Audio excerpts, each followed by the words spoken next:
নৱজ্যোতি সংঘৰ prize money football প্ৰতিযোগিতা পূৰ্ণগতিত। ফাইনেলত বাৰাদি ফুটবল ক্লাব বৰপেটা।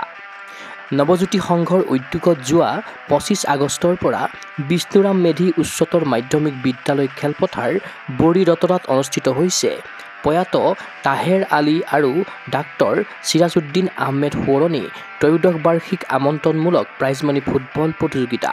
এই সৰ্বাংগ সুন্দৰ প্ৰতিযোগিতাৰ মঙলবাৰে অনুষ্ঠিত প্ৰথমখন ছেমিফাইনেলত বাৰাদি FC বৰপেটাই কবিৰ আলী ওদালগুৰিক টাইব্ৰেকাৰৰ সহায়ত সামগ্ৰিকভাৱে 7-6 গ'লৰ ব্যৱধানত পৰাজিত কৰি ফাইনেলত প্ৰৱেশ কৰে। তীব্ৰ উত্তেজনাপূৰ্ণ খেলখন নিৰ্ধাৰিত সময়ত 2-2 গ'লত ড্ৰ হোৱাত টাইব্ৰেকাৰৰ সহায় ল'বলগীয়া হয়। লোকে লোকাৰণ্য হৈ পৰা খেলখন মেচ কমিছনাৰ গিৰীশ ডেকাৰ তত্বাৱধানত পৰিচালনা কৰে মতিফুল হুছেইন, জয়ন্ত দত্ত, ভাস্কৰ কলিতা আৰু নৱজিৎ কলিতাই। ইফালে খেলখনত অতিথি হিচাপে উপস্থিত থাকিল বৰক্ষেত্ৰী সমষ্টিৰ প্ৰাক্তন বিধায়ক নাৰায়ণ ডেকা, বৰভাগ মহাবিদ্যালয়ৰ অৱসৰী অধ্যক্ষ ফণীধৰ ডেকা, অসম ভলীবল সন্থাৰ সহ সম্পাদক দীপক কুমাৰ দাস, নলবাৰী ক্ৰীড়া সন্থাৰ ৰেফাৰী বৰ্ডৰ সম্পাদক গৌতম কলিতা, ভলীবল সম্পাদক দেৱজিৎ ডেকা আদি বিশিষ্ট ব্যক্তি।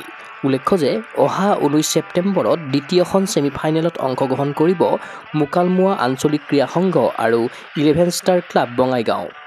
অহা 22 ছেপ্টেম্বৰত সন্ধিয়া 6:30 বজাত চূড়ান্ত খেলখন অনুষ্ঠিত হ'ব বুলি আয়োজক সমিতিৰ সম্পাদক পংকজ দাসে জনাইছে। লগতে ৰাইজৰ উপস্থিতি আৰু সহায় সহযোগিতা শ্ৰদ্ধাৰে কামনা কৰিছে। নলবাৰীৰ পৰা দীপক কুমাৰ দাসৰ প্ৰতিবেদন, গুগল স্পৰ্টছ এনি।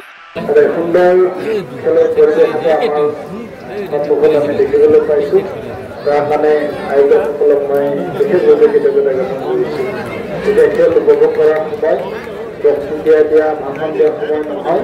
মই নৱজ্যোতি সংঘৰ সমূহ কাৰ্যকৰ্তা বহুতো ধন্যবাদ কৃতজ্ঞতা জনাইছোঁ আৰু ভৱিষ্যতলৈও এনেকুৱা পদক্ষেপ লৈ আমাৰ সমাজত খেলক আৰু অধিক জনপ্ৰিয় কৰি তোলা, আমাৰ সমাজত যোগাযোগৰ খেলৰ প্ৰতিভাসমূহ বিকাশ হয়, ক্ষেত্ৰত নৱজ্যোতি সংঘই যাতে অগ্ৰণী ভূমিকা পালন কৰি থাকে তাৰ প্ৰতি আহ্বান ৰাখি সমূহ খেলপ্ৰেমী ৰাইজক মূৰত ধন্যবাদ জনাই মই দুআষাৰ কৰিছোঁ।